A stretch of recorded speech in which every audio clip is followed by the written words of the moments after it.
What's up? I'm RL. And I'm Jenny. Jenny and I spend a lot of time together. And also with family and friends. But also we like communicating and having discussions with the people in our community. The everyday people. So join us on Tuesdays at 7 p.m. Eastern Standard Time. What's up, y'all? The Everyday People Show. Chop it up. On your boy RL, and she's your girl who? Jenny. From the block. We have controversial topics. I came in on this one. Let me say this. I'm the type of person. I don't like to speak for God. I think when people say I'm saved, I think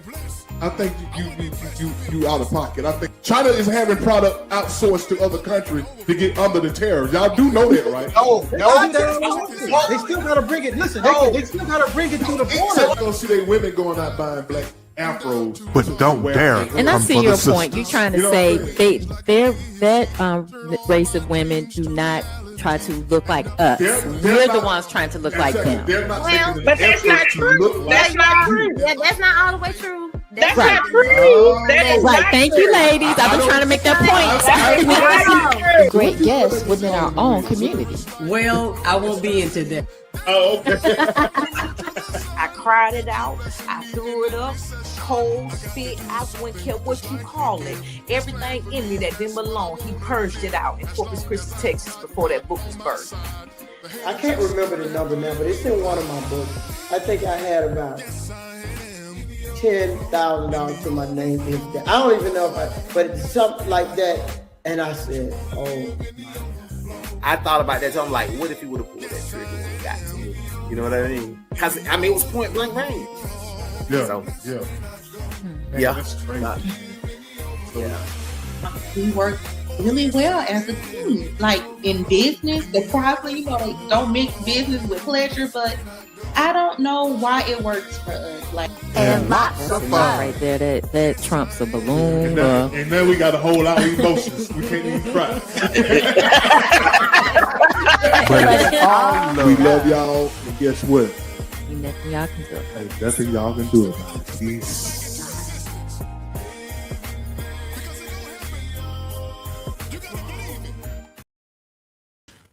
And welcome back to Overflow, the Everyday People Show. This is the only show with me, you, your mama, and your cousin too. Get to just come on and do what? Just chop it up. What's up, y'all? What's up with the bank down? Shout it. You gotta get crunk. Yeah, you are. Yeah. What's up, Jen? What's going on with you? What's up, sister? Listen. Welcome back. See, I did the whole thing. I do it wrong. I get so excited, I forget to do the introduction the right way. Welcome to Overflow, the Everyday People Show. I'm your boy, Earl. You are. What you on right now? I'm your boy, RL, and she's a girl who? Jenny. From the block. What's up, y'all? What's going on out there? Y'all? What to do? I'm on water. I've been drinking water. What's up, Bridget Grimes in the building? What's up, Stanford Hinton in the building? What's up, y'all? How y'all doing?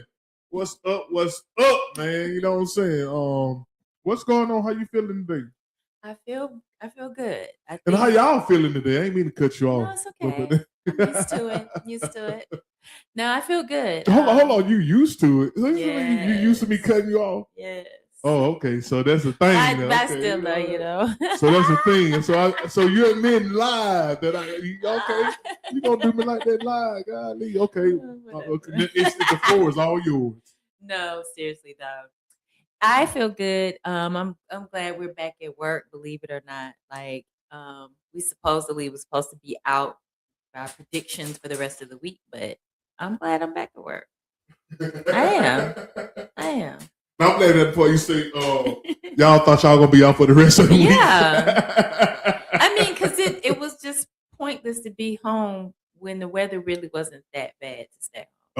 Oh man! Speaking of weather, that's part of our small. I'm glad you brought it up because that's part of the small talk. Hold on, y'all forgot to listen. We also have a guest coming on today. Yes. She is none other than our classmate, our friend, Vanessa C. Battle, and she is running for Clayton County School Board Commissioner District 8. So if you are in Clayton County, we got somebody we want you to meet today. If y'all know anybody from Clayton County, please tag them with this live. Please tag anybody from not Cobb. I'm just Clayton. I'm all Like on, I man. asked you, what are you on right I now? don't know, man. You gonna stop that. Y'all tag anybody y'all know who lives in Clayton County, man. We got somebody from Harper High, an old classmate, gonna be on today, man. She's running for Clayton County School Board, District 8. So we trying to get her in the building, man. We trying to get some folk we know in the building, man. You know what I'm saying? Ain't nothing like having folks you know in the door. You know what I'm saying? We can change some grades in our kids. You know what I'm saying? They ain't doing right. You know what I'm saying? But I'm pretty sure she ain't gonna be doing all that. But anyway, y'all stay tuned. She coming up at 7:30. Vanessa C. Battle. She put C. Battle in it. Vanessa C. Battle. She's running for Clayton County School Board District 8. So y'all don't want to miss that interview with her coming up at 7:30. So y'all tag everybody in Clayton County. Y'all know in the Clayco. They call it Clayco. Y'all tag everybody in Clayco. You know what I'm saying? What's up, Marissa? How you doing? How you doing? How you doing? Yes, Bridget say, yes, congratulations, sis. I hear you and sis got me. What you say? She says, yes, congratulations, sis. I'm here for you, sis. You got me. I hear for you. I hear for you. Come on, that's how we talk now. That's how we talk now. Type errors. It's I know. I'm just messing with her. What's up, Stanford? How y'all doing? Y'all please just share this live with a friend, or share this, and most of all, share this live in one of those groups that put you in it and you didn't ask to be in it. This your opportunity to get them back. Text me. Text them with me. You know what I'm saying? What's up, Inga Scooter Lee? What's up, Inga Scooter Lee? I ain't seen him. I heard from him a long time. Me and Inga Scooter Lee, we share the same birthday. If I'm not mistaken, his birthday is June the 2nd, because I always see his birthday popping up in Facebook with mine. You know what I'm saying? So happy belated birthday for all the birthdays. I didn't tell you happy birthday, Scooter Lee. Dipper, what's up? Share. Appreciate that, sister. How y'all doing? So listen, back to the small talk. Yeah, Scooter, yeah. We share the same birthday, Gemini, till we die. You know what I'm saying? We ain't gonna lie. Cause we fly, cause we do it right. Okay, small talk, y'all. Did the snowstorm of years ago play a part in Atlanta always overreacting when it comes to winter weather? Because they really overreact Oh at the time. yeah, I just felt like it was overdone with buying like everything out of stock with bread, just off the shelves. Like I didn't understand. I didn't understand that. I know. I see Chris Bigman made a post about people who went in the stores and bought up everything. Man, I'm like, I know people who were saying they knew people that were buying like 10 loaves of bread. Like, why would somebody need 10 loaves of bread? Like I think, and they don't even have a big family. I think they still got a shell shock from that Snowmageddon. Remember Snowmageddon when everybody got home like at midnight or 1 o'clock? Yeah. And I think that plays into our psyche as residents of Atlanta in the surrounding areas, because we got caught literally without paying down that time. And I think, you know what I'm saying, and I think the governor and the mayor, they doing all they can to prevent that from happening again. So they overreacted this time. Right. And now we gotta wait the next week for some bread to come in. and this is my thought about it. It's good to be prepared, and just in case. It's better to be safe than sorry. But the problem with it is that it gets to a point where you have one household buying a lot of things, and everybody's doing that, so it creates a shortage. And if everybody just buy maybe like a couple of things over what they normally buy, just considering it could be a week of maybe power being out or something like that, then it would be enough for everybody. You have people going in there not finding stuff because one person bought up, like, and then they gotta eat that bread, or let it go mold it anyway, or freeze it. But see, it don't do me no good to buy a lot of bread anyway, because I let bread go molded when it ain't snowing. You know what I'm saying? I go buy a loaf of bread and forget I bought it, and 2 weeks later it got mold on it. Yeah. Well, 3 weeks later, because I don't know what they're making the bread with, but this bread would not go mold no more. Yeah. You know when bread used to go mold in a week? Yeah. Now it take like a month for bread to go mold. That's true. Have y'all noticed that? Have y'all noticed how long it take for bread to get molded now? And I'm like, and I still use it. But I make me a grilled cheese with it. I make me a grilled cheese with that bread. What's up, Bo Parker? You're Chris, man. I use your whole name, man. What Bo say? He said, I like to be ready for any natural weather alert, so I went in hard on the snacks. The governor declared a national disaster for the area, so I need my bread. I'm a sandwich guy. Yeah, so a lot of in like Bo was making sense. Bo is a comedian, man. He made some kind of post where he was a weatherman and he fell in the ice and dropped all his snacks. I would have loved to man, see Bo that. keep him laughing, man. Bo keep everybody laughing, man. So I think they overreacted. Did we overreact? I think you No. you did. You No, I wanted to go didn't. to the store. I did, but I didn't overreact. We bought moderate amounts. Yeah, but I wasn't planning on going to the store. I spent I spent over $100. Because we went to Publix. I don't care what we Publix is went. I spent over That's $100 unnecessary dollars. Well, Not really. It's best to have it. It's best. What they're saying is best Better to to be safe than sorry.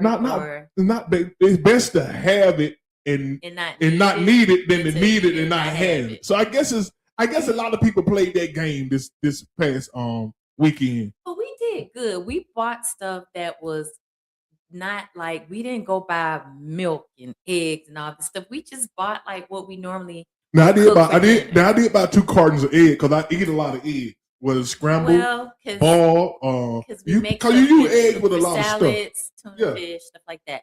Put it in salad. Right. So I felt like I felt like the shopping trip we made was normal. I didn't look at our cart like nobody could have looked at our cart and thought we was trying to prepare for a storm. That's what I'm saying. Oh no. Right. So we didn't go overboard. No, we didn't go too No. overboard. We didn't at all. But I guess in these day and time, I don't care if you get like 10 items, you finna spend over $100. You know what I'm saying? Especially you get like a meat, you get a couple of meats and stuff like that, man. The thing gonna shoot up so high. You know what I'm saying? Yeah, like a pack of ground turkey pack was like $15 at Walmart. Yeah, that's crazy, man. That's So like, yeah. too much. So I think Snowmageddon got every time Atlanta and the surrounding area hear like a winter storm is coming, they gonna load up because people refuse to be caught like we was in Snowmageddon. Yeah. You know, I didn't get home to like midnight that night. You know what I'm saying? So the first day it was a little ice. It was a little freezing rain, and then it just started raining and melted all that in an hour. It was And then the next day it was one of the prettiest days you could ever see, man. I'm talking about the sun was shining. Yeah. You know what I'm saying? Yep. I felt like Luther Vandross. The sun is shining. There's plenty of light. Yeah, it wasn't nowhere near what people were anticipating. So No, it was nowhere. At least for south, Right. up in the mountains. You can always expect something to happen up in the mountains because it's up in the mountain. You know what I'm saying? But below the mountains, it really wasn't too much going on. You know what I'm saying? Right. Wasn't nothing going on but the rent. So y'all still gonna get out and go to work the next day. I know you were trying to get you 2 days out of it. I ain't gonna lie. I was checking my phone, going back and forth with my coworkers, like, did y'all hear anything? I'm like, dang, you gotta come back. Chris, I told y'all, Chris made a whole post about it, man, laughing at everybody. But Chris, you lucky it didn't come hard, then your joke would have been on you, man. So so that's my take on it, man. Atlanta Snowmageddon got us shell shocked. Yeah. So Snowmageddon got us shell shocked, and that we will never forget. That's a day we will live in infamy. That's what they say about the war. Snowmageddon is a day that we will live in infamy. You know what I'm saying? So that's enough of that. You know what I'm saying? Yeah. So speaking from one ice storm to another ice storm. Let's talk about another ice storm. You know what I'm saying? Because this is another ice storm brewing. Yeah. So here's the question, y'all: has the Trump administration and ICE gone too far? Now, they are on their third shooting and their second, what you can say, murder. I know the second. I know the last one that was just plain on murder because they took the man gun from him. You know what I'm saying? Yeah. And still shot him. It was wrong. I mean, they showed it from different angles, and you could clearly see that it was not warranted at all. He was actually trying to help. It looks like another protester, and that was what I saw. And within that's when they grabbed him and shot him. Let me So I play thought the that was footage. bad. Let me play a little footage of it, y'all. You know what I'm saying? With modern technology. And we are seeing mounting fallout over the latest deadly shooting by federal agents in Minneapolis. This is video of the incident that appears to contradict government statements. NBC's Alice Barr explains what we know this morning. This morning, a growing outcry over the shooting death of 37-year-old Alex Preddy by federal law enforcement in Minneapolis, the city's second involving federal law enforcement this month. As protesters react to the multiple videos capturing the scene, the Trump administration is defending the officers. The Department of Homeland Security posting that Preddy, quote, approached U.S. Border Patrol officers with a 9mm semi-automatic handgun. When they tried to get him to disengage, he became aggressive and resisted them throughout that process. These officers used their training, followed their protocols, and were in fear of their lives. The videos, shot from various angles, show federal agents shoving someone before Preddy steps in. Preddy is then pepper sprayed in the face by an officer while holding his phone and is then wrestled to the ground. DHS said he brandished a weapon, but the videos don't appear to show that. This one does show an agent appearing to remove a gun from Preddy's back waistband seconds before the shots are fired. Local officials say Preddy had a permit to carry, and groups like the Gun Owners of America are defending his right to bear arms while protesting as top Trump officials push back. You cannot bring a firearm loaded with multiple magazines to any sort of protest that you want. It's that simple. Preddy was an ICU nurse for a Minneapolis VA hospital, his parents calling him kind-hearted and deeply caring. He loved this country, but he hated what people were doing to it. President Trump overnight calling it a dangerous situation for everyone, demanded state and local officials cooperate with the administration's deportation efforts as those officials call on ICE to leave the state. In Washington, Alice Barr, NBC News. So that's the gist of it, man. I saw it over and over, and it don't match what they were saying, what the Trump administration was saying it was. Like, he came when this first happened, they came out and said, "Oh, he came with a bunch of magazines trying to kill ICE agents." And that, I mean, it's one thing. These people just lie right in everybody's face. These people get on TV and they lie. The Trump administration, man, I think it's the worst administration in presidential history. Even worse than the Bush administration, both Bushes put together. You know what I'm saying? I've never seen this type of ignorance. I've never seen people so ignorant to Donald Trump, man, to where they don't see what he's doing. I mean, and to me, it's more than about policy. You know, the Republicans always try to make themselves out to be the Christians of the Christian party. You know what I'm saying? But I see nothing about Christ in the Republican Party. You know what I'm saying? So this is as much as a moral issue as it is a human right issue. So that's what I think about it. What you think about it? Well, What y'all think about it? I agree with you, and I thank God for the fact that people have their cell phones out recording these events or incidents, because it gives you the different angles where you can clearly see what actually happened.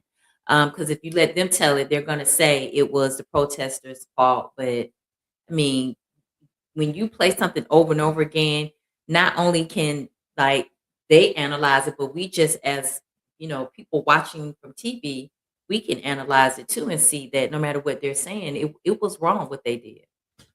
Denver Green said ISIS here in Georgia, in College Park area. Yeah, area. that's been Be careful. going out. I think if they, I hope they don't have. I hope black folk don't get in. Not saying black folk get involved in it. Like we shouldn't care about anybody else losing their life.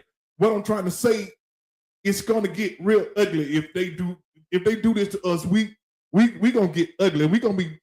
See, we gonna burn some stuff down. Y'all know how we do it. You know what I'm saying?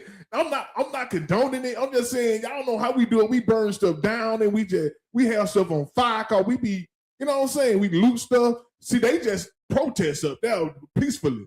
When somebody losing their life, man, you got to do something drastic, man. You got to get some attention. You got to get some real attention, man. And I think the Trump administration had this plan all the while when they told folks during the election they were gonna go get the worst of them, and people went out and voted for them because okay, you want the criminals gone, you want the worst of the worst gone.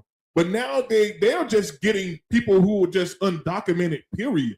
They're getting people who have court dates waiting to have their hearings or something like that to get their green cards or citizenship. They're getting anybody who don't have an American citizenship, whether you're waiting to get your citizenship or not. I'm gonna tell you, if they trick the hell out of the Latinos, they trick the hell out of the Latinos, man. I'm telling you, and some black folk too, because I know some black folks who voted for Trump, and they're not posting stuff like they used to about Trump. You know what I'm saying? They used to be gung-ho about Trump, and then they kind of like fading back a little bit into his shadow. You know what I'm saying? Because you can be a fool and see what's going on. Even a fool knows this ain't right. Yeah, I mean, his interest has never been for the good of the people. It's just always been about what he wanted to put in place. And of course, he had to, make people feel and think that he had, their best interest in mind and cared about their group. He has done everything but that. Like I said before, this has nothing to do with this. This is all about white supremacy. Of course. This is all, and we can get rid of, the goal is to get rid of everybody, to get rid of Latinos from making babies in America, to overpopulate America with non-white citizens.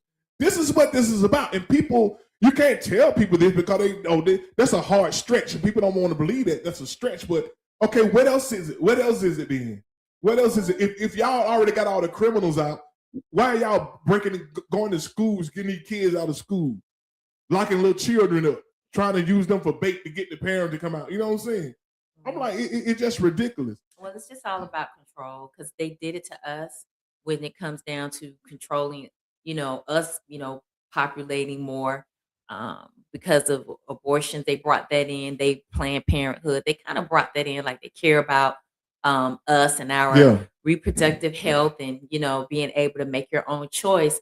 But we have our past of being known for being able to make babies, and we breed a lot of them, and so they controlled us with that, making us feel powerful and empowered. Like you can have a choice to decide what you want to do with your body, and they kind of got a hold on us a little bit. But see, you're dealing with another set of people who they probably just not into that. They're just doing what they do, and they don't want to have the country overrun with brown people, black people. So they kind of put us in a place, but now they are seeing where they're going to kind of overtake things. And so it's like once we're used, hey, we got what we need out of you, but now it's too many of y'all now.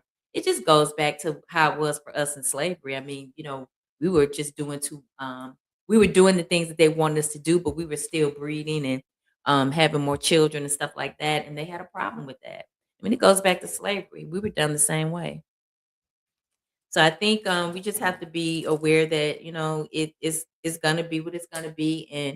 And by now, everybody should be aware and waking up to the fact that it's just Trump is not for the people. It's just about control and having the rulership where it's the white supremacy taking over everything that we're doing. Just keeping us underneath their foot.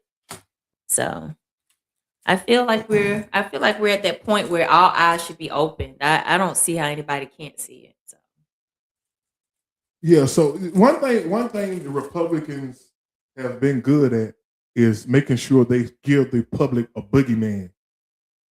They always every election they make people fear something to vote for them. Mhm. And this year they told Latino, we're gonna get the Mexican, we're gonna get your worst of the worst out. They coming in, they poison the blood, they killing, they raping, they stealing. And who want that? Now common sense will tell you don't nobody want that in their neighborhood. well, they did us the same way. They said we were savages. Yeah, We were exactly. savages. So it's just what is the idea put out to try to make it seem like as a group of people are bad people, and it's just not true. But that's brainwashing. But people are smart. I mean, we at this point in 2026, people see what's going on. I mean, you have to be kind of hiding up under a rock to not see what's happening spiritually, or even just common sense. It's about control. Yeah. So yeah, man. So that's they out of control, but and I don't think it's gonna stop no time soon. Oh no, we're just at the beginning. Yeah, just the beginning, man. Because they're gonna finish what they start. They're gonna do this. They're gonna do it. They're gonna go from state to state, from city to city. And Trump want to start with all the Democratic cities because he hates the Democrats. So it's going by if your city is a Democratic city, he's coming to your city, man. Somebody just posted, Denver posted ICE is in Georgia in College Park area. Be careful. So that's that, man. So yeah, be careful, man. I don't know what I'm saying. I just pray don't nobody get caught up in something with them, man. So well, we have to be smart. We can look and see what's happening in other cities. So yeah, at Atlanta, we are who we are, and I think that if people just have the common sense to just stay out of it. I mean, I can't say it's not our battle. It really is everybody's battle. Yeah, it's everybody. If you're a human, you can't sit back and watch another human just be slaughtered in the street like that and just say that's their battle. You know what I'm saying? Let me ask you this: Would you go and be a protester? I don't know. I haven't protested in a long time since the what protest that was? Someone going on and I want to say, was it the George Floyd protesting at that time? Okay. I want to say I protested that time when right before Black Lives Matter was formed. Okay. Yeah, we might have marched about the whole 2 miles. Would you be afraid to? No, I wouldn't be afraid. I wouldn't be afraid. You know what I'm saying? I wouldn't be afraid to go protest. I just got to know my limitations. You got to know your limitations out there. Because there's a lot of radical. You got some radical protesters, man, who they'll put themselves in harm's way. Right. You know what I'm saying? Right. Now, I've never protested before, but and I can't say that I wouldn't. I think I'm challenged to think, would I? Because when you see what's happened, you do have to be, wise with, okay, if I do go, where would I place myself to make sure that I'm not in those predicaments up close and personal where something could happen to me. And a lot of time these officers, man, they start a lot of this stuff. Mm-hmm. They provoke a lot of this stuff. You know what I'm saying? They don't seem to have no kind of training, no kind of de-escalating training. They don't have no kind of de-escalation training. You know what I'm saying? That I think a cop should be able to have. You got to be able to know when to pipe down. You are the law. As long as don't nobody put their hands on you, they can talk all they want to and cuss you out all they want to. That's part of the job. You know what I'm saying? Right. But you, as an officer, you got to know how to de-escalate. You got to know when to walk away too. And I think a lot of times these officers and ICE agencies, that badge and that gun gets in the way of them doing the right thing. They feel like I got the gun, I got the law on my side, and the president say he gonna let me do whatever I want to do. He gonna protect me, whether I'm right or wrong. And just like they did, they first time she came out and said this man was a domestic terrorist, and everybody watching this film see this man is just trying to help somebody else. You know what I mean? So that is what it is, man. So we got to get ready for our guest, man, coming up. Mrs. Vanessa Battle. She's running for Clayton County School Board District 8. And before we bring her up, we're going to, did I write her bio down? We got her bio. We're going to reach out her bio before we bring her up. All right, so I'm going to read her mission statement, and it's raising academic achievement and literacy excellence. She believes every child deserves a world-class education, no matter their zip code. Vanessa C. Battle is committed to raising student academic achievement by focusing on strong literacy foundations, measurable learning outcomes, and equity across all schools. Early reading proficiency, grade level mastery, and college and career ready instruction will be top priorities. She will advocate for data driven instruction, targeted interventions, and resources that meet students where they are, ensuring no child falls through the cracks. Equity is not a slogan, it is access, support, and opportunity in every classroom. All right, y'all. So all my Harper High folks, all the Adamville folk, Bankhead, Clayton County, ATL, y'all share this live, man, to somebody y'all know living Clayton County, man. We trying to send somebody on their school board with some sense. You know what I'm saying? So without further ado, y'all, we bring to the stage Mrs.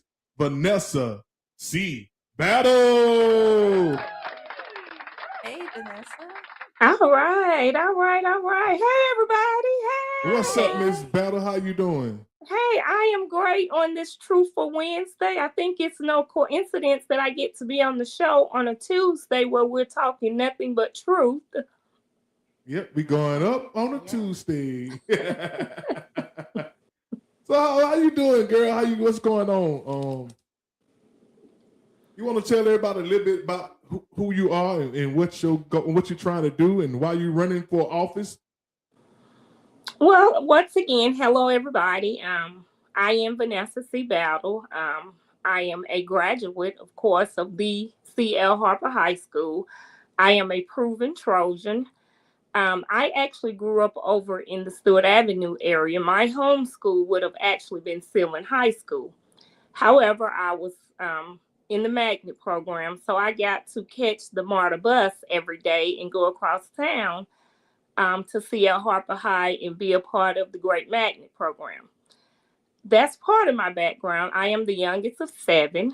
I'm the youngest by my mom and the youngest of my dad. So I think sometimes that explains my behavior. You know, the youngest kids are always the bratty ones. We're the spoiled ones. You know, we like to have our way. So sometimes when people understand where you come from, that kind of helps them to understand your behavior. I'm also an educator over in DeKalb County. I've been in education for 5 years. I left corporate America after 27 years. When the pandemic came in, I took a package, and that's how I got into education. I got my undergrad at Clayton State University. My undergrad is actually in political science with a minor in legal studies. I am currently at Clayton State University obtaining a master's of teaching with the secondary in special education. I have one biological son, and I actually raised my stepdaughter and my niece. So sometimes you will see on my bio that I have 3 kids.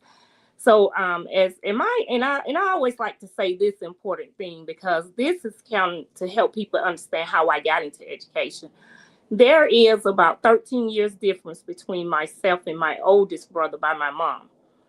So I was about 10 years old when my siblings began to have kids. So there are a couple of my nieces and nephews that I somewhat grew up with. So I've been around kids all my life.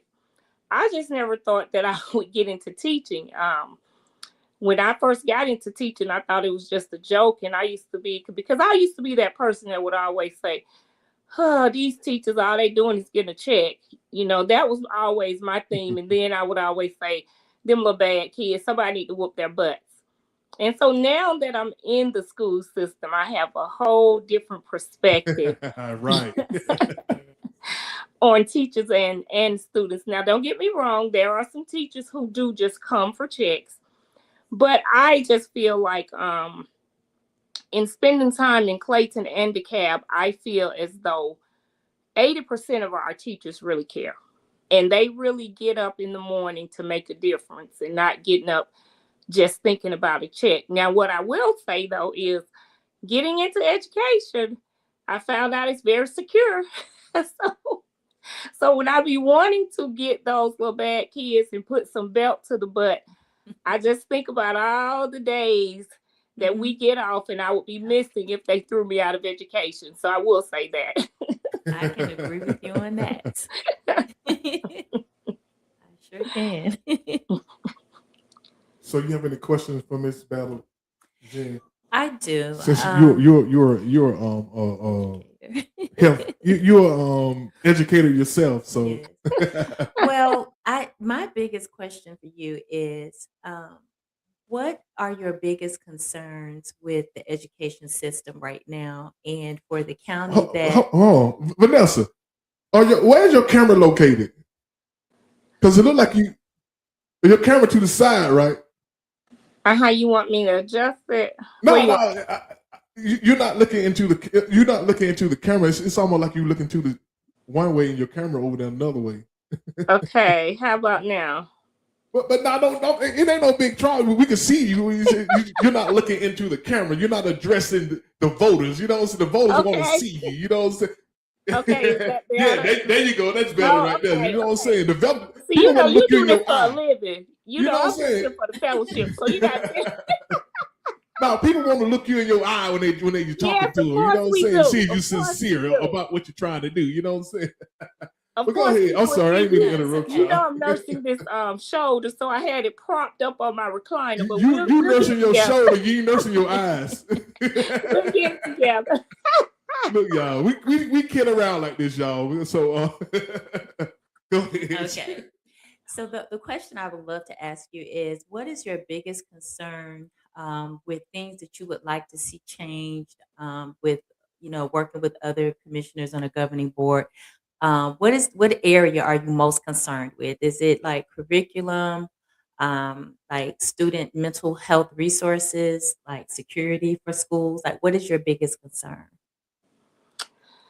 Now, Jen, you know how when we have those tests for the kids, it's multiple choice. So I got to say D, all the above.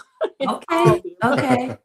I could see that because all of those areas are struggling. Yes, with those things. they are. Really okay, are. so let me say this. One of the reasons that I am running is with the hopes to be able to bring government and school back together.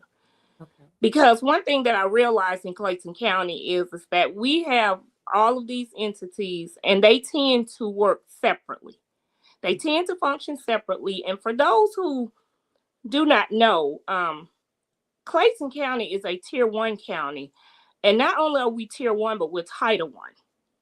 Now, I will say this, and this will probably get me into a world of trouble with some of the powers that be. But how should I say it? As I research and investigate in Clayton County, there are times when I feel as though, because there's so much Title 1 monies out there, that I feel like sometimes these counties want to stay in those particular situations rather than to do things that will pull them out. Because as I said, I've only been in education 5 years, and I just feel like if I can figure out a formula to bring us out, then it has to be that somebody who's been in this thing much longer than me had to have some ideas of how we get our county moving. And see, the thing that bothers me is that it is okay when you're transitioning, because one good thing about Title I is that we know we will get some monies to fund some programs, but then what we have to do is we have to look back and see these monies that we've been receiving to fund some of these programs, like literacy. How have we used them? Have we used them effectively enough to see the numbers move? Because, as you read something about data, I'm not really a big data person, although I understand it, because when I was in corporate America, I was in management, and my position was almost equal to an assistant principal. So you had to understand numbers there, and you have to understand numbers in the school system, which is part of what bothers me.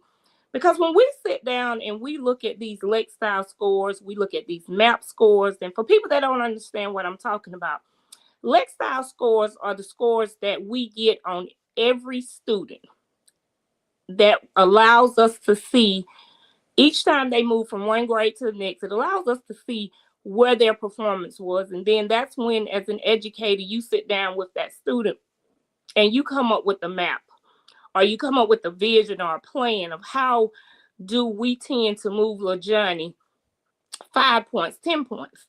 And so one of the things that bothers me is that as I have really sat down and looked at how these Title I monies are used, we don't tend to deal with our lower level kids.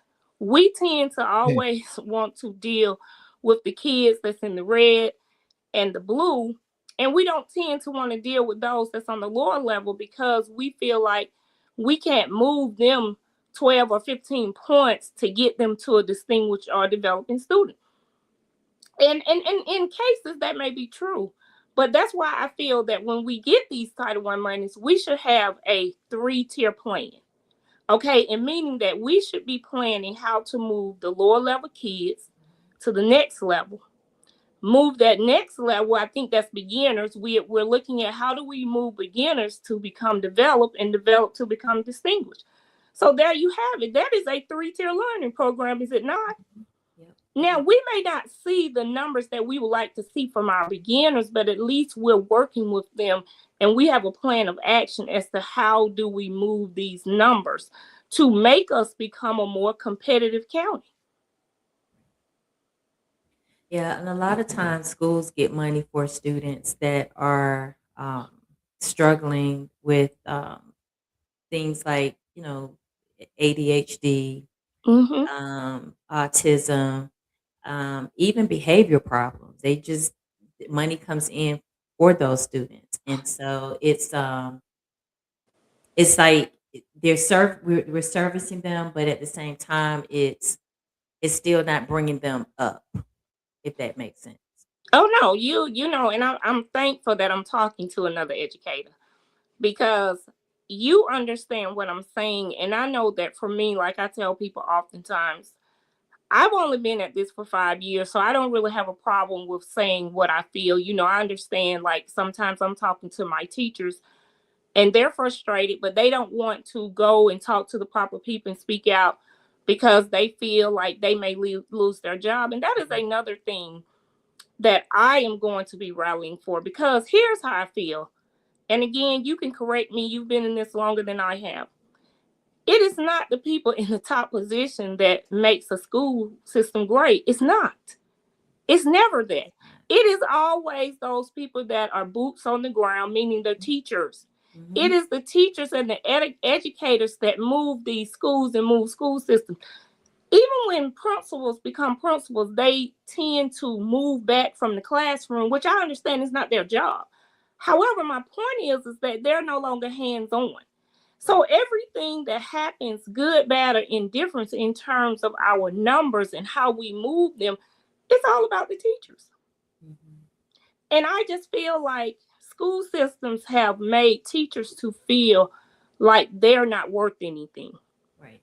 And it shouldn't be that way. And especially now, like I say to my team all the time, baby, it's a teacher shortage. So what are they going to do? Yeah, No, you're right. You're right. I even feel like the curriculums are designed to set the students up to fail.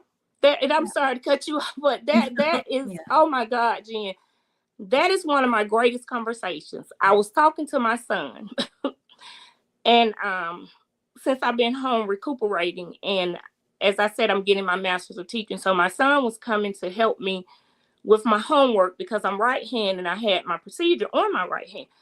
And he and I talked about it. He said, Mom, what is this? And I began to tell him, okay, first of all, why did we feel like we needed to change math? Okay, we're doing what? Arrays, you're doing block style. At what point in time will our students use that in life? They will not. Now, regular addition, multiplication, and subtraction, yes, they will. However, it's like you darn near now have to be a rocket scientist just to understand math, regrouping. Come on, it's ones, tens, and hundreds place. How can that be so hard? Right. But now the kids you got to draw the line between the ones, the tens. Yep. Draw the lines between the tens and the hundreds. Mm-hmm.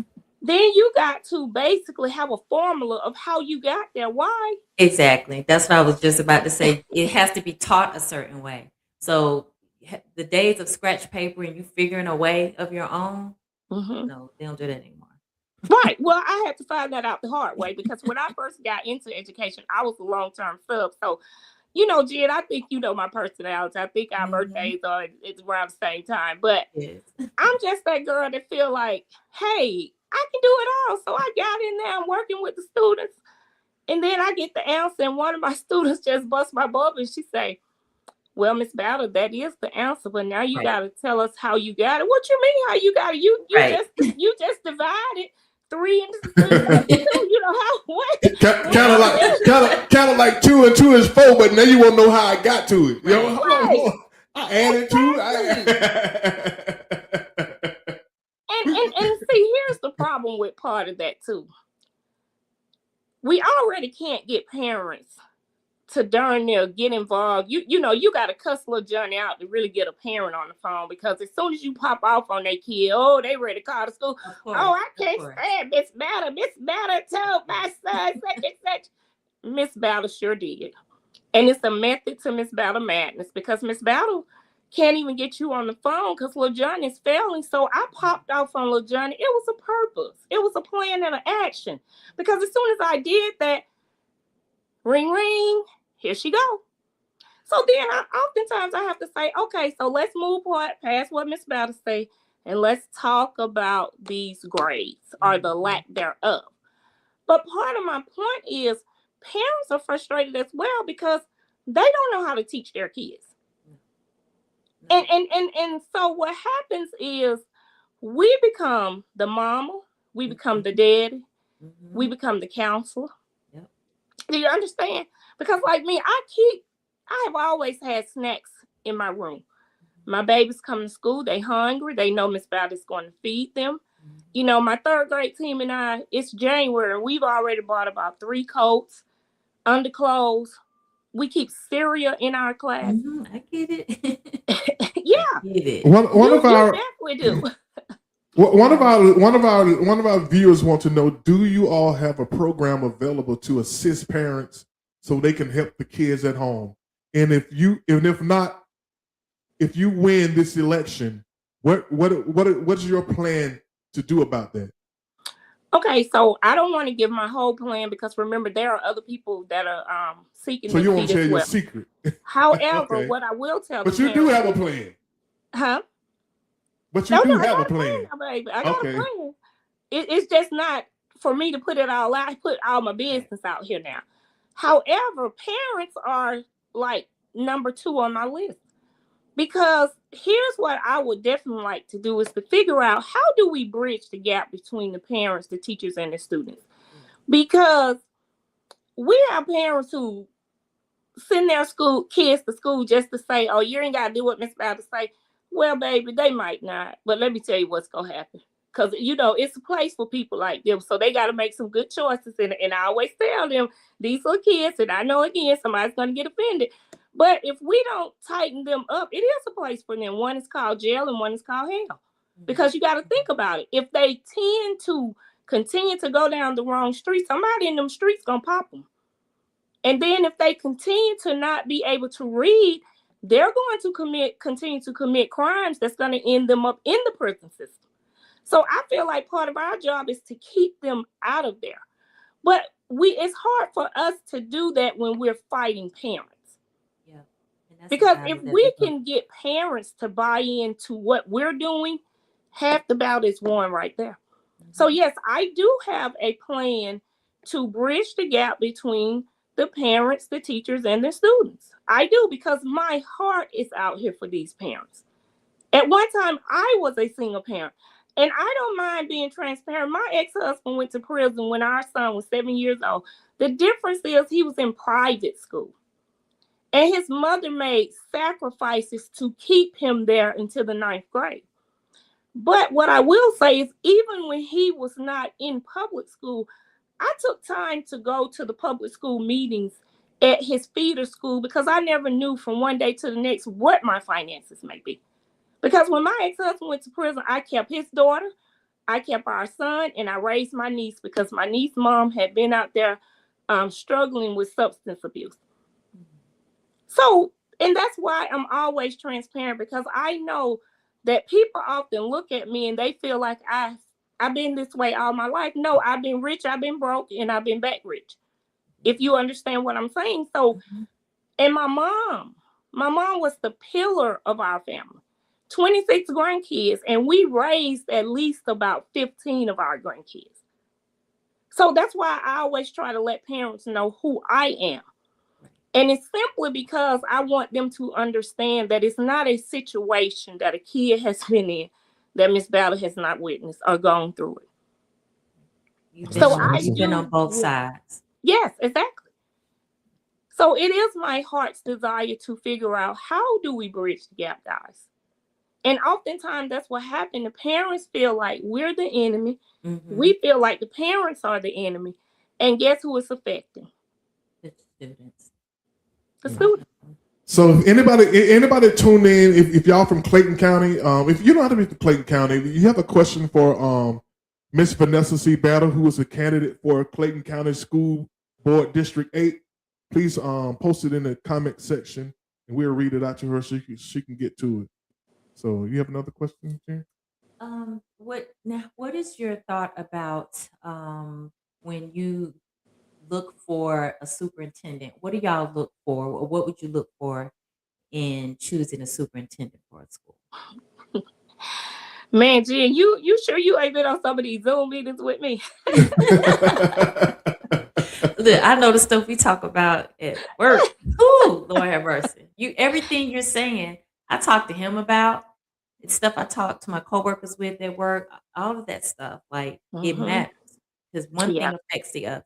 One thing affects the other, and I'm glad you said that. Now, let me say this, and again, see, guys, some of this stuff I say tonight, I'm going to get inboxes. I'm going to get some looks when I'm at these school board meetings. But once again, I just feel like that's why God chose me, because I certainly didn't choose this. My son is 33, and I often tell people I do not have a dog in the race because my son don't have any grandkids. So I have nobody really to go and advocate for, because I only have one nephew in Clayton County school system, and then my great nieces and nephews are in Henry County, because it's 4 generations of us.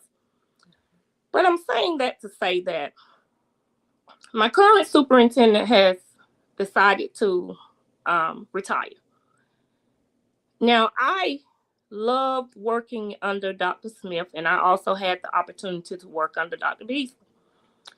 Now, here again, I'll say this. Before I got into the school system, I always felt like Clayton County should choose a homegrown educator. But once I got close to this thing and started going to school board meetings and just finding out how political it is, I no longer feel that way. I feel like we better bring up the best candidate that is qualified. And I will say this as well. There were a lot of things that transpired in terms of promotions that happened in Clayton County that I just didn't agree with. Because we had people who were running schools and the schools were very successful. Then we had people, the next thing you know, that principal was promoted over into central office. And I feel like, and especially even being in DeKalb, so it's not a Clayton County thing, which I thought it was, which is one reason why I left to go to DeKalb, because I wanted to see what's going on out here in this world of education. What's really happening? You understand? We have too much top heavy in these central offices. And in my opinion, and again, Jen, you can help me out because I haven't been in this thing as long as you. I don't necessarily see why we need so many people working at central office. What do they really do? The most people we need is our HR people who get us paid and the benefit people. Yes. Okay. Yes, And we then need maybe more we in that need people, office. yeah, and then maybe we need people on the supply chain that make sure we get books and this, that, and the third. Mm-hmm. I agree. But in my opinion, it's a teacher shortage, right? Yes, it We is. know that. I don't care what website you look on, and maybe Cobb, maybe go in there and maybe City of Atlanta, maybe A good teacher shortage. there you go. That too. Right. But Thank you part of for my saying point that. is the 3 counties that I named are probably some of the few counties that may be in 93% or in the 90 percentile of employed teachers. Do you understand what I'm saying? Mm-hmm. Because if I'm not mistaken, and I know I need to go back and do the numbers, but I think when school started, Clayton might have needed 135 or 150. DeKalb might have had 91 slots. So part of my point to this, guys, is I'm saying we have plenty of certified staff in these central offices. And guess what? They're making more money than teachers. They need to be back in the classroom. Back in the classroom. Literally. Yeah, the turnover is high, and a lot of teachers that are good teachers that have been teaching for years are leaving. I know Yep, a few that's that it. have left, and they've been teaching 20 plus years. Mm-hmm. That's it. And that's some of the very teachers who have taught me. You know, one thing that I always give Clayton County kudos for, because I don't want to leave off of here with people thinking, oh, she's running Clayton, but she hate Clayton. No, I'm running Clayton because I love Clayton. Now, I end up moving into Clayton by way of having gone through a divorce, because Clayton would have never been my choice. I'm a City of Atlanta girl and a DeKalb County, lived in DeKalb over 20-some years, raised my kids there. Just couldn't afford to stay there after my divorce. So I had to make some decisions. But now here's the thing. Clayton, in my opinion, is one of the best school systems that train up teachers. Anytime you work with a person that has come from Clayton County, you can rest assured they know what they're doing. Because that's one thing that I will give Clayton County their kudos on. They train teachers well.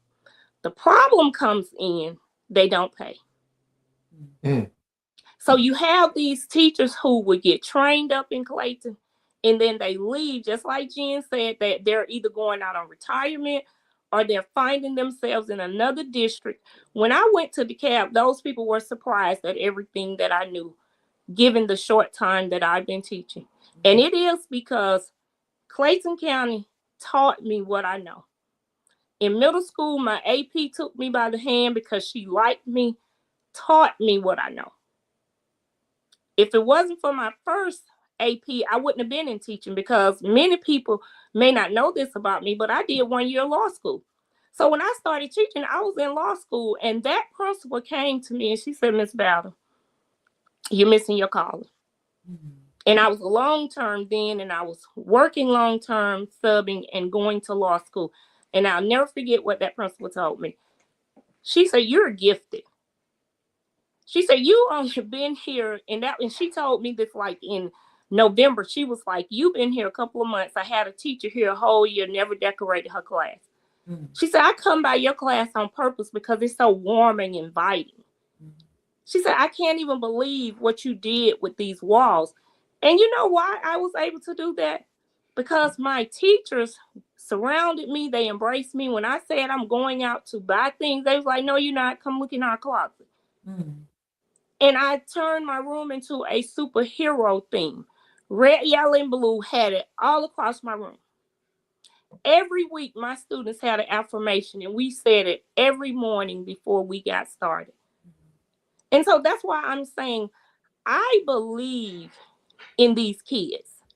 But I also believe that we are fighting a system that has set these Black kids up to fail.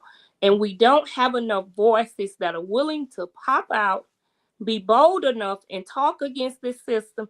And not only talk against it, though, but we have to be willing to come along and submit some solutions. We have to be willing to go to these school board meetings. We have to be willing to go to these state meetings. You know, I've been at the Carter Center twice, and you asked me earlier about mental health.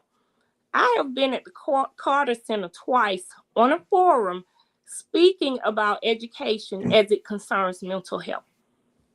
So that's why I'm saying I am not just a sayer. I am a doer. I am a solution-driven person. Just given a chance.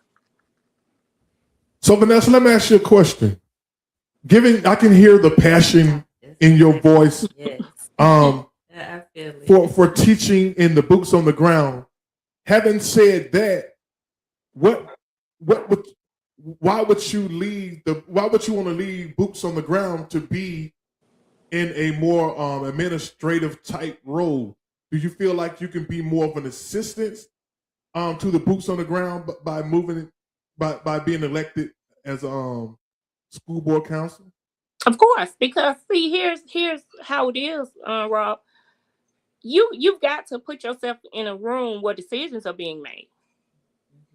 And especially when you have to think about on these school boards, when you go back and look at who sits on our school boards, you have more business people. And this is the same thing I said to them at the Carter Center. You have more business people that sits on all of these school boards throughout the state and even on a state level. How in Jesus' name, and I'm going to be transparent because I have to tell my students when I say that, that's when I want to cuss. How in Jesus' name can we have all of these business people, and not just business people, but people who do not look like us making decisions for our Black kids? That's a whole problem for me. A whole problem. It's like that in charter schools, like governing board. It's like, who are educators on their board? Like, Right. It's business people. I get it. I promise. Right. And don't get me wrong. I think, like I tell people, corporate taught me class management. That's why I can manage my class so well, because in corporate America, you had to meet deadlines. When I was in middle school and I left that middle school, they are still using my PBLs, which are project-based learning. I am very good at project-based learning because in corporate America, you had to create projects. You had to create things for your team to be successful. And I feel like that's where I learned that at. So it was easy for me to bring what I learned in corporate over into the classroom. And that's why I say it is okay to have some business people. But in my opinion, you have to have a mixture. And that's, again, where I come back to parents. Nobody knows kids better than a parent.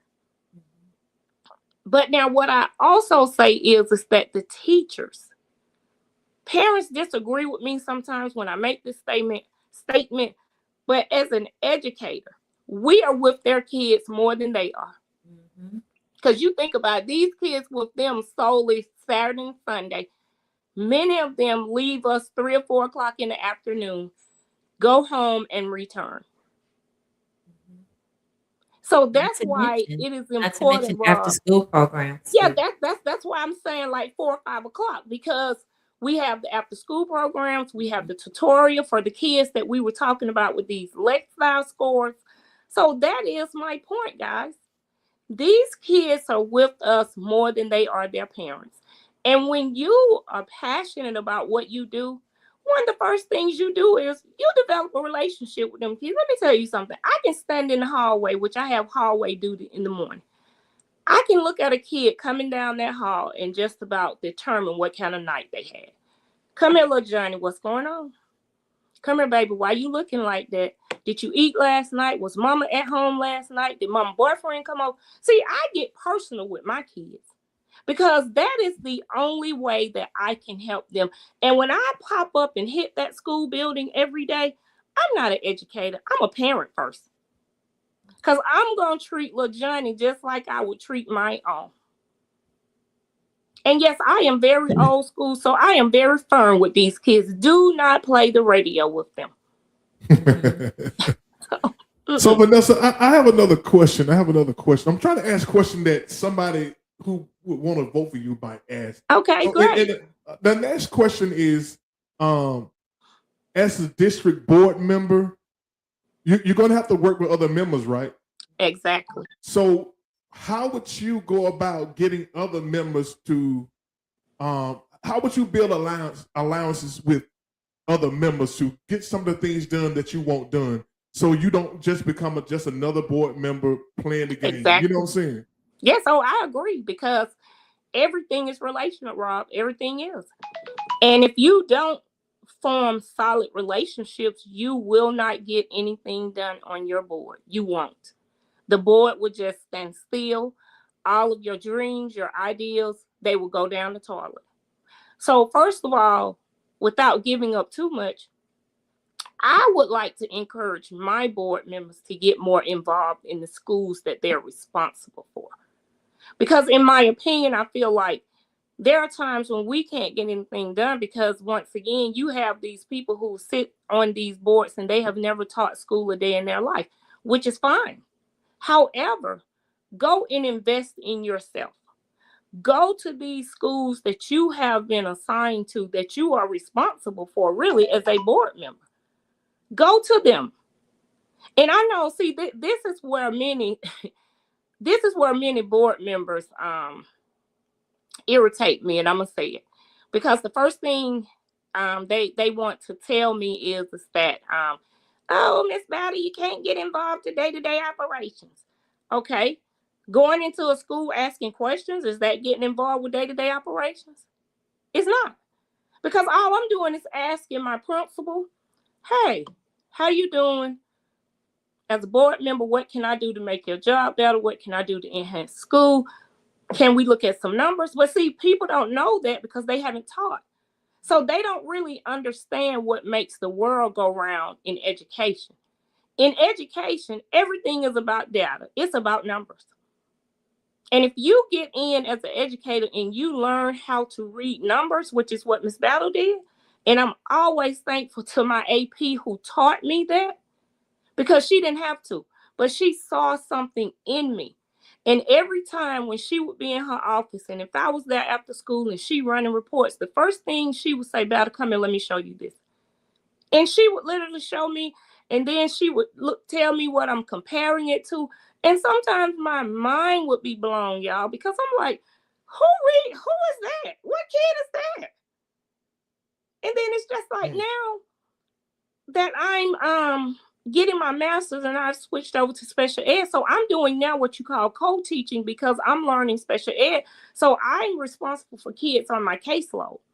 So what my team does is every Thursday we sit down and we have like data talking. We're looking at these numbers. But I'm at a point now where I know what these kids are, because they can't, some of my third graders don't even know their ABCs. And then I have parents who come for me and say, oh, you singling out my child and you told my child he can't read.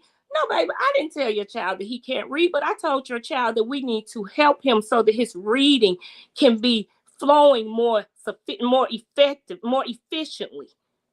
See, this is what we get, Rob. That's why the parent who asked me that question, oh, please believe that me and my team is already on that. Because it, again, too, it breaks my heart as a woman that I'm talking to another Black woman who don't even understand that basically what you're doing, too, is you're ruining little Johnny. Because first of all, you're a single mom. You're being too soft on this little boy. Let's get him together. Boys ain't supposed to be soft like this, and every time Miss Battle have to correct them, they want to run out the classroom and cry. No. See, that's a part of what Jen asked me about, the mental health, the ADHD, and that social emotional learning. See, we have to get their emotions stable. And that's a whole nother battle that we deal with, because we got some of these kids who need IEPs, because they need to be in small group settings so that they can get one-on-one. But then you have these parents, oh, I don't want my child labeled special ed. Right. See, they don't even understand what an IEP is, because you won't even come to the meeting to sit down and get educated about it. And all it's going to do is to hurt them, because if little Johnny can't read, and I have 29 kids in my classroom, and I have 4 kids who can't read, who do you think I'm going to spend more time with? The one that can't. Bingo. There it is. Like, whoop, there it is. And especially when you look at my 4 and they have behavior problems. But you know why they have behavior problems? They don't understand nothing that you're saying to them in the classroom. So now what are they doing? They're deflecting. Yeah, it's connected. The There it behavior is. is connected to their inability to learn you as maybe as quick as another student. And to your point, parents do become defensive. And so there you have this gap where you can't really work with the parent because they feel like you're singling their child out, like you were There it saying. is. There it is. And it's too much of an idea that my child is not good enough. And it just it gets to be like emotional for them. Yeah. And they don't understand that you're trying to help them. The Yeah, sooner the that's better. it. Like Yeah. some children need to be retained, but parents don't understand the sooner you do it, the quicker we can get, them in a higher state so that when There they you go to go. next grade, they can do better. So we But can get some help. yeah, it's a Yeah. lot of, I don't know, I want to say pride, but I think some parents struggle with pride. They don't want it to come off like their child has needs, and it happens, Yeah. It I happens. agree. And that's what I Yes. mean when I say they're running these kids, because Mhm. they don't want nobody to say anything to little Johnny. And that's where it goes back to where I said we're with them more than the parent. So it's easy for us to identify some of these deficiencies that little Johnny have. And mom, just because I want to talk to you about them, that doesn't make me a bad person, a bad teacher, because in hindsight, you should be glad, and that should let you know that my attention is on little Johnny. I see him. I see little Johnny, and that's part of the other thing. These babies need way more attention than what we can give them, because they have been scarred and they have some issues going on at home. And see, since I've been in elementary school, this is my second year, I don't really talk to them the way I did in middle school. But in middle school, some days I would close my door and say, hey, it's too much going on. When it was too many fights, it's time to have a family meeting. What's going on? Baby, why you done had a fight twice this week? Has mama been at home? When you woke up this morning, was mama out the bed? And let me tell you, when I have had family talks with my middle school kids, they break down and cry because they know that Miss Bowder know what's going on. And now we have to deal with this because I'm a mandated recorder. So if you're telling me that you woke up this morning and mama wasn't there and it was you and your baby sister and you had to fix your baby sister breakfast, oh no, baby, now we got a bigger problem. Right. So let me ask you. Go ahead. Finish the statement. So that's why I was saying. So that's where we get into that whole social economics of what's happening in our Black community. And that's another reason why it bothers me, guys, because these babies look like you and I. They look like us. And when we think back, when we were in high school, guys, we were proud to be at Harper because Harper was one of the upper echelon schools. I know, me being in the magnet program, my friends at Sylvan, they start hating me because you too good for us now. You over there at that school. Oh yeah, babe, I'm getting something y'all ain't getting. I mean, for real though, that's what made me, guys. And I thank God for a teacher named Miss Hyman who saw that in me, and she told my mom, she's not going to Sylvan. If she go to Sylvan, she ain't gonna make it out. And my mom heard her.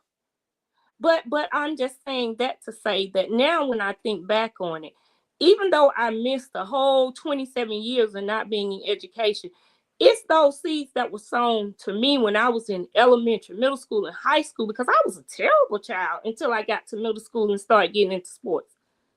So that's why I'm saying that teaching it can be very gratifying, but it can also be very weighty. And that's why you've got to know that it's a calling, because like I tell people a lot of times, I'm not that old, so I can always go back to corporate or work my business, because I do have a business that I work. I just don't work it the way that I used to before I went into teaching. But it's these kids who can't read that keep me up at night. So now that you have, I'm glad you mentioned that you have been a student. You've been an elementary student. You've been a middle school student. You've been a high school student.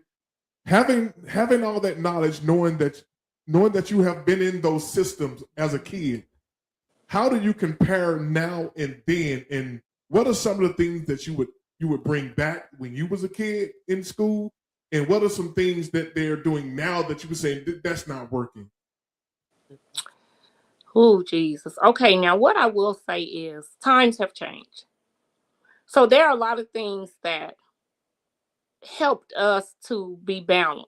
You understand what I'm saying? Because we were that group of kids, and especially my class, because think about it, by the time we got to class of 88, and if I'm not mistaken, we were the last largest graduation class at Harper High School.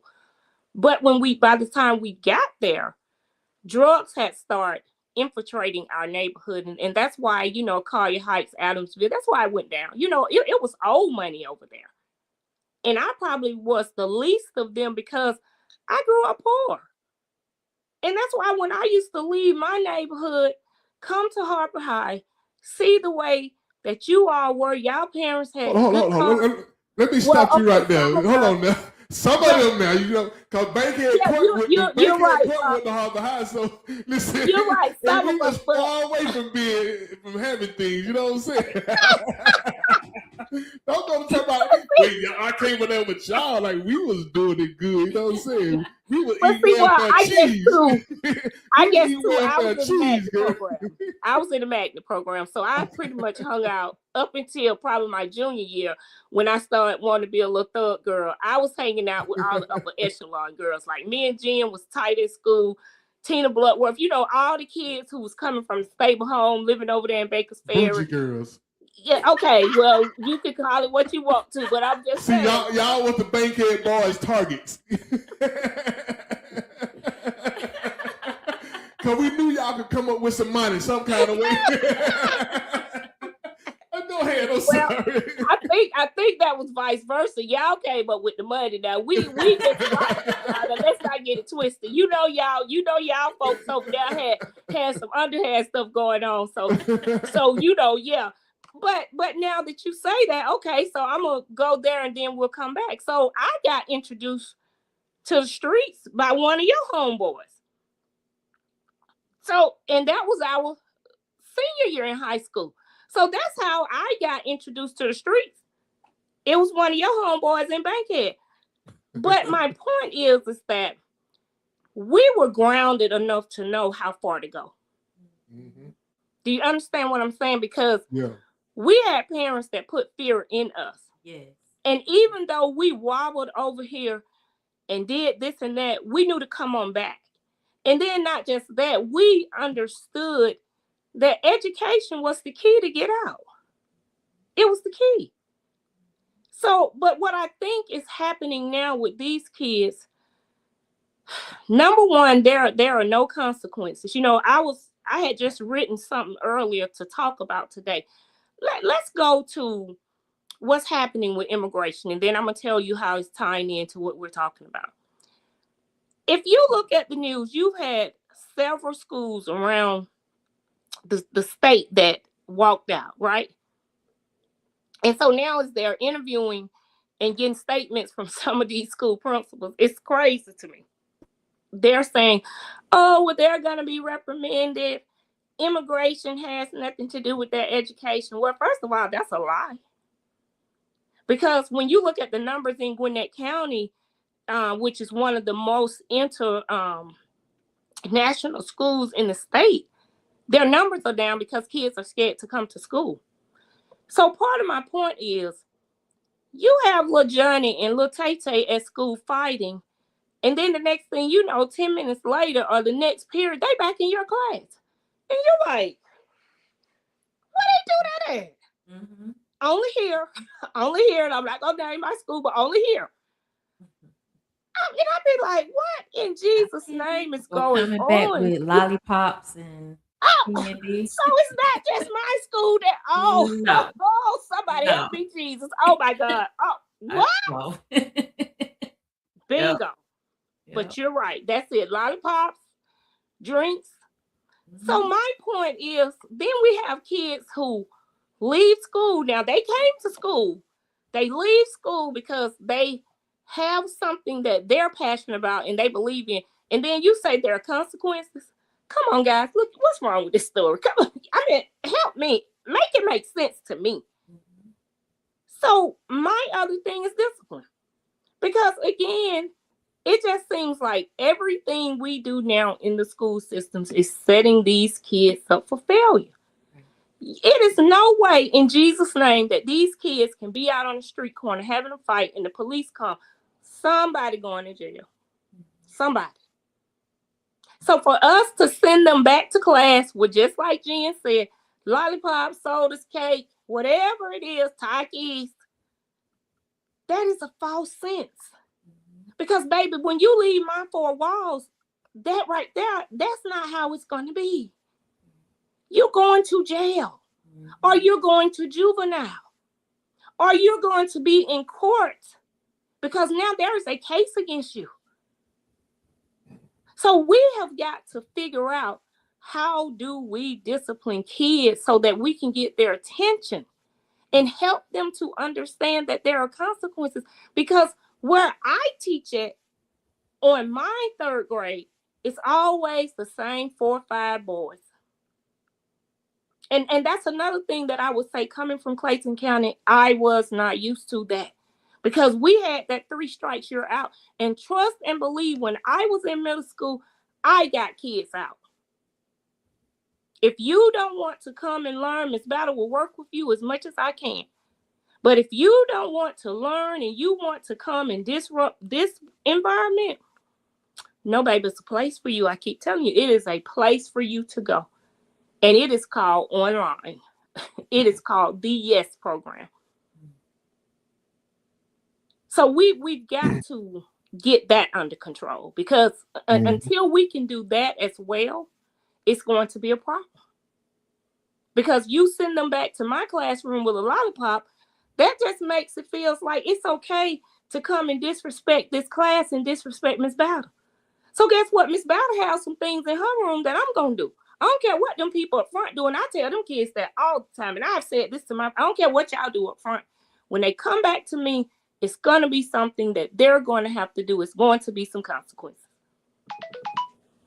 Okay, Vanessa. It is we shorten the show 30 minutes, so we end the show at 8:30. But we appreciate you coming on, and we're going to give you the last. I got one more question. I want you to, after you win, because you're going to win this election, we're going to get you across this finish line. You know what I'm saying? But listen, I want you to finish this question to the voters. Okay. I forgot the question. Okay, here's the question. If you win, what are you going to do? So this is you speaking. When I win, I'm going to blank. Well, when I win, I am going to sit down and do an assessment. And well, I guess I should not say that, because I'm already hosting town hall meetings. And the majority of what I want to see is parents to come out to these meetings. So when I win, I am going to sit down with these parents and some of my community leaders and some of the teachers to find out, how do we bridge the gap between the parents, the teachers, and the students? Because once again, in my opinion, and this is just me, I feel like that is one of the first things that has to happen if we expect to be successful. Because if you got little Tay-Tay and them listening to every negative connotation that Mima and them is telling them, we won't get them. We won't get them, because every time we go on break, and even there are times when we come back on a Monday morning, we have to reprogram these kids' minds to get them to buy in to education and what it stands for and what it looks like. So that is my ultimate goal, is to get these parents. I can't stress it enough. If we want to win Lil Johnny and them over, we have got to get these parents involved in some type of way. And then even for the parents who may not be educated, even if there are programs in Clayton, we have got to figure out how to get these parents involved to use these resources. Which part of that too comes back to our parent liaisons. Now, when I was at one middle school, we had a great parent liaison. We had a whole parent center. However, the problem was we got the same parents coming in. So in my opinion, and your fiance, she probably can attest to this. I feel like not even the fact that little Johnny can't read, because one thing about it, we can teach him how to read.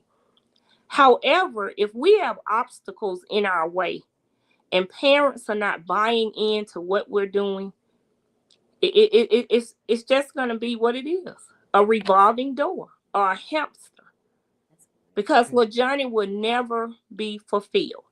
And then he will get passed along in the system. And then when I come when I come out of Robert jazz concerts and my car gone, little Johnny done took my car because little Johnny can't read. So now little Johnny got to steal the car service to get some paper. See what I'm saying? So we have got to figure this thing out. We got to. All right then, man. Y'all give it up for Vanessa C. Battle, candidate for the Clayton County School Board District 8. Yes. I have so much faith in you. And we want everybody who's tuned in, we want to go get a screenshot, repost this live to somebody from Clayton County, man. Everybody y'all know from Clayton County. We know a lot of people out in Clayton County, my Harper High Bankhead folks. I know a lot of people in Clayton County. We're going to make sure we get the word out in Clayton County about a girl who's ready for the battle. And pray. Named Vanessa. Pray. Oh, man. See, Pray to the Most High. I done came up with you a campaign slogan, girl. I'm ready for the battle. You know what I'm saying? Vanessa C, and I'm ready for the battle. Well, my campaign site is battleforschoolboard.com. So, you know, oh, no, you got to be tougher than that. You got to be ready for the battle. You know what I'm saying? You got to say something tough these days. You know what I'm saying? People don't understand soft though. That's how Trump went. The Democrat too soft, and Trump just came in guns blazing. Well, now Robert, you know, I already told you when I want to cuss, I say what now? So you know that's in me. I just have to be very political tonight. But that's why parents come to the school looking for Miss Battle. They come there, and they come in one way, but I guarantee you, we soften them up. And when they leave there, I'm their best friend. All right, man. Once again, we thank you, Vanessa C. Battle. I so enjoyed this. So it's this election. This not a special election. This is going to be like the midterm election, right? So it will be. So it should be a big turnout. It's going to be a huge turnout. It's going to be a huge turnout. Yeah. You know what I'm saying? Yeah. So hopefully, I know you're going to win. I believe that you can win. You know what I'm saying? Yeah. I know that you can win. You got the passion for it. You've been on the boots on the ground helps. You know what I'm saying? That's always helping. You know what they need. Yeah. You know what I'm saying? The only problem, the people you gonna replace, they gonna be hating. You know what I'm saying? But I hope they don't. You know. God got her back. Yeah, God got your back. You know what I'm saying? So you know, need somebody to come battle with you. We come battle with you. You know what I'm saying? So just keep us informed when you're doing like campaign promoting and stuff like that. When you get out there in these streets, you know what I'm saying? I might come out there and hold a sign for you. For well, not Mount.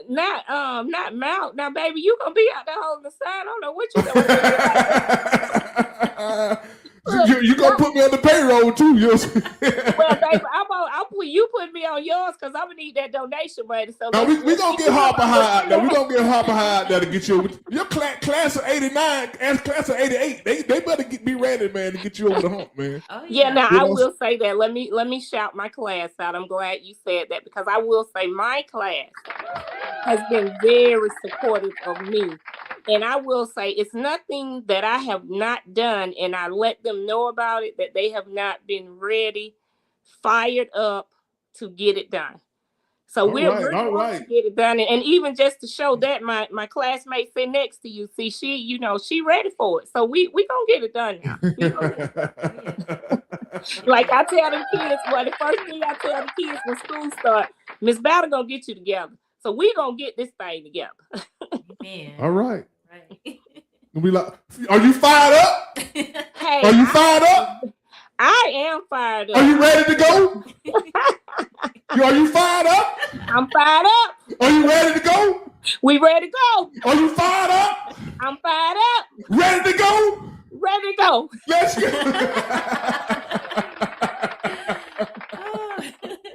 All right, Vanessa, we appreciate you coming on, girl. And we wish you well. Like I said, I know you can win this thing. You got too much. You got the win behind your back. You got the know-how. You know what to do. You got the plan, and you're the man. You know what I'm saying? Yeah, we gonna get it done. And thank you again. I appreciate y'all. I love you guys. And yeah, everybody stay tuned. And I told you can follow me at battleforschoolboard.com. And then also my Facebook page is Battle for School Board. So yeah. All right. Once again, give it up for Vanessa C. Battle, candidate for Clayton County School Board District 8. We love you, sis, and you can't do nothing about it. All right. All right. I'll see you guys at the top. All right, now. Yes. All right, y'all. We're running a little late, but we got to get to one more thing. Thanks again. We thanks Vanessa Battle for coming on. Yes. She's a smart. She's a smart amazing. lady. She's amazing. She's gonna make some changes, and it's gonna be great. I can see she's a game changer.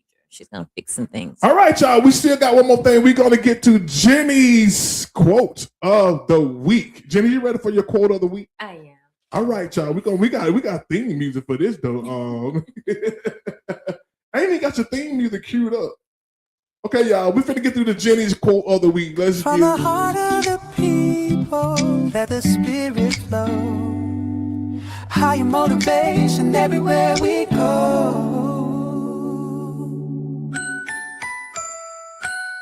Jenny's got the word, keeping faith inside. A little bit of heaven to make your week right. Let the cup run over, let the truth speak. It's time for overflow. And Jenny's quote of the week.